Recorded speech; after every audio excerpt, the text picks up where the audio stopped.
computing next to big data, and that's awesome. And actually, I'm doing some of that with the Pangeo group, but I'm going to be talking about that on Thursday. So today, I'm talking about sort of a different use case of just using Jupyter on smaller, more distributed data. I'm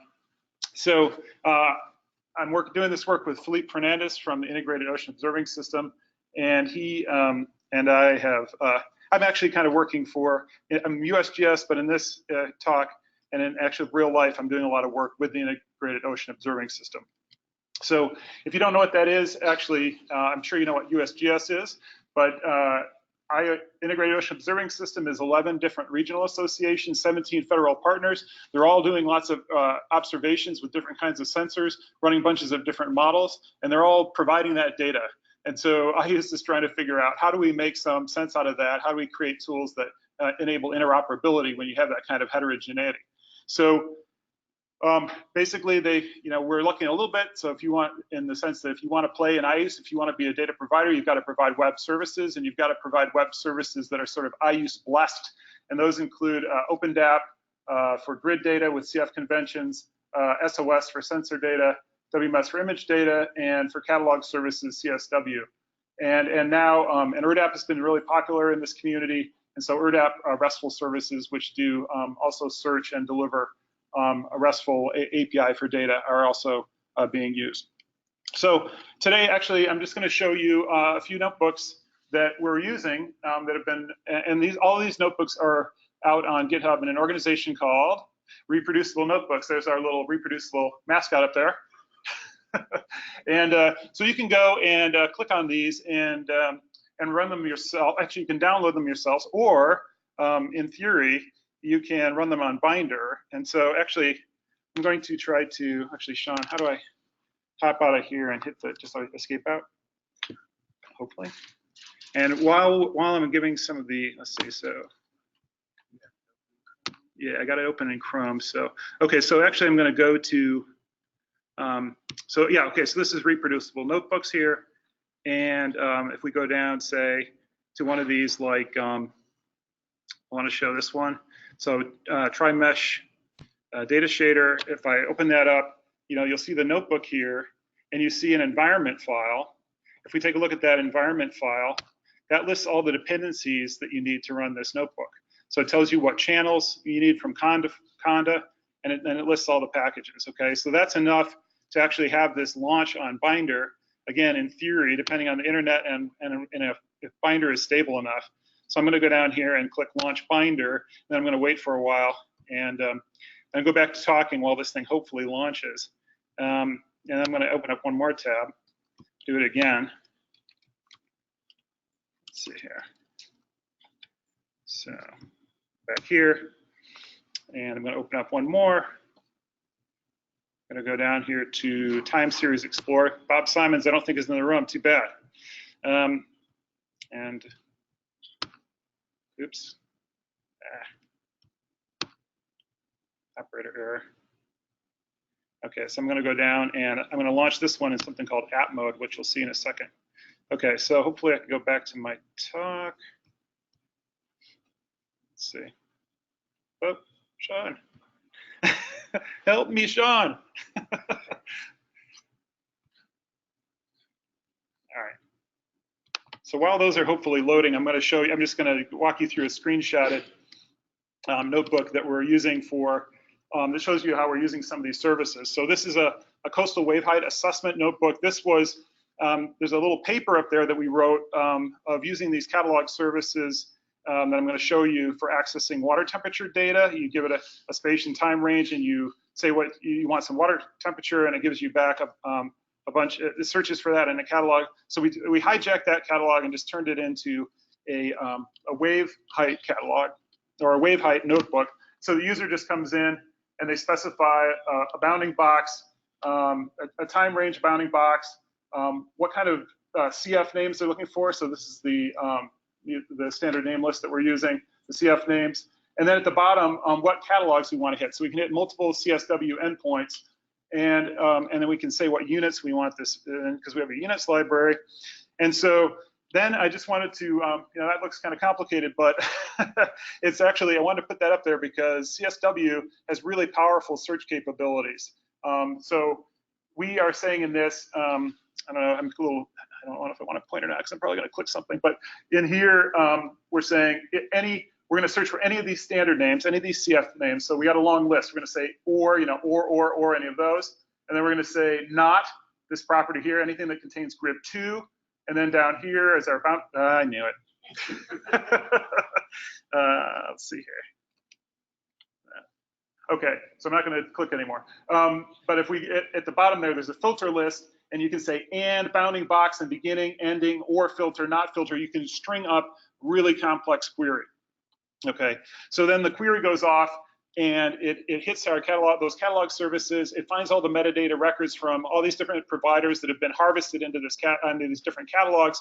It finds the data service endpoints. It knows how to handle 3 or 4 of them, and it goes and finds all the data. So it's finding all this data from all these different providers, lots and lots of different providers. And at the end, it pops up a Folium map in the browser that's interactive. You can zoom in and out. And so what it's done here is found the data at these different stations, observed stations, and then it's actually found all the model output that it's covering this region, and it does an interpolation of that model output at those station locations, interpolates that to the same time base, and then you can when you click on one of these dots, you get these pop-ups that show you the different wave models compared to the data, and we've done some skill assessment as well. So this is just an example of the kind of, this is a really powerful workflow for us, right? Because it demonstrates the use of the catalog. We often uncover problems with the catalog or with data providers, or, but in the end, we can compare models that have never been compared before to data with a really reproducible workflow. So now I'm going to jump back. Hopefully, we've gotten some action on Binder. Let's find out. Let's see. Okay, that one doesn't seem to have done anything. Let's see. All right, well, this one did. That's good. So you can see up at the top, there's a URL that says mybinder.org. Okay, so this thing took that environment. It actually created a Docker container and launched that from the repository with that environment file, created the Docker container and launched that on the cloud with NSF funded resources. And so what this is demonstrating is actually, it's accessing a large triangular mesh database. And part of the reason I wanted to show you this is that, so we have this thing that looks like an app because we launched it in an app mode. So it hides all the browser code. We could see the browser code if we wanted to by clicking edit app. But we're, right now, we've got some widgets here that we can use to say, go down, pick the O1. I like the O1 amplitude because nobody ever looks at it. But this is the title constituent for, O1, which is a daily constituent. You can see that it's big in the Gulf of Mexico. And this is actually using a very cool tool called Data Shader that can render large meshes on the fly. And so you can use these little tools here. Like we can click this little guy and actually, how about the wheel? Oh yeah, let's try this. Control. Shift drag. Oops. Is it 2? I don't know how to use the mouse on it. Here, can you shift drag a box? I don't know how to use a Mac. I think you just use command instead of control. Oh, command. Okay, cool. All right. Maybe not. So I'll just use the wheel, I guess. So there's a wheel zoom, luckily. Hopefully that's a 2-finger. Okay.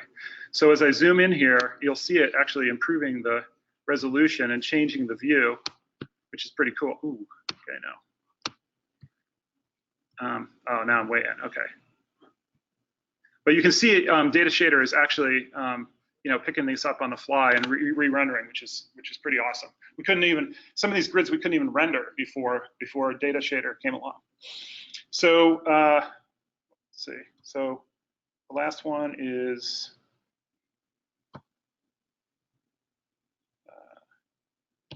this work. So that didn't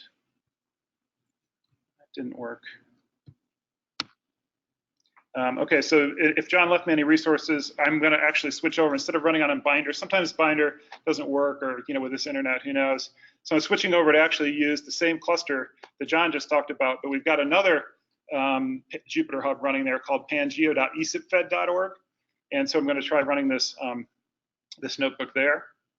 And so hopefully okay, so I'm going to switch. Oh, so there you can see the code. Okay.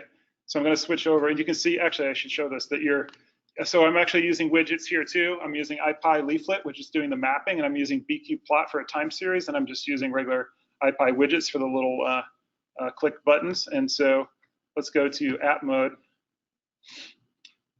You see the little gears spinning, and then so it hides all the notebook code, and it comes up with this little time series kind of browsing tool. So I can actually, there's a great talk on Jupyter widgets on the ESIP Tech Dive that I wanted to advertise. If you're interested in Jupyter widgets, by Jason Grout, who's a guru, one of the main developers. So we were able to build this little app really easily. So anytime I click on one of these things here, it's going to pull up wave data from a different station and display it on the map below. And this is just all with widgets, and it's doing interactive. It's doing live queries to the ERDAP server, which is returning the data to the browser, and we can, pick something else like. These are so it's also queried any ERDAP endpoint you could stick in here in this notebook and do this with. And so here's all the variables that it actually found on this particular particular ERDAP server, right? So if I go to Salinity, maybe it picks up some different stations, as you can see. Stop. Okay, so like if we took this one here. I have to update the search. Oh, no salinity found. So it actually is. Let's see, seawater. How about seawater salinity? Okay. So and then you can zoom in here if I can't. Oh, I can't remember how to. I don't. Okay, I can zoom with this guy. So this is just IPy leaflet, and now I can click on this guy, say. And see, the salinity in this estuary. Anyway, it's really simple to build these little apps. The idea here is that instead of having some web developer build this stuff for you, like an ordinary scientist could come in and create a little dashboard and kind of get most of the way there, and then maybe at that point they turn it over to a web developer. So that's it. Stop there. Thanks.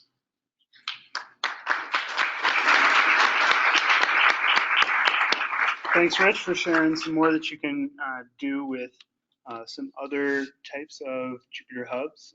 Binder is really interesting, but as Rich mentioned, don't depend on it. Don't depend on it, especially for a workshop. Next, we're going to have Keith Mall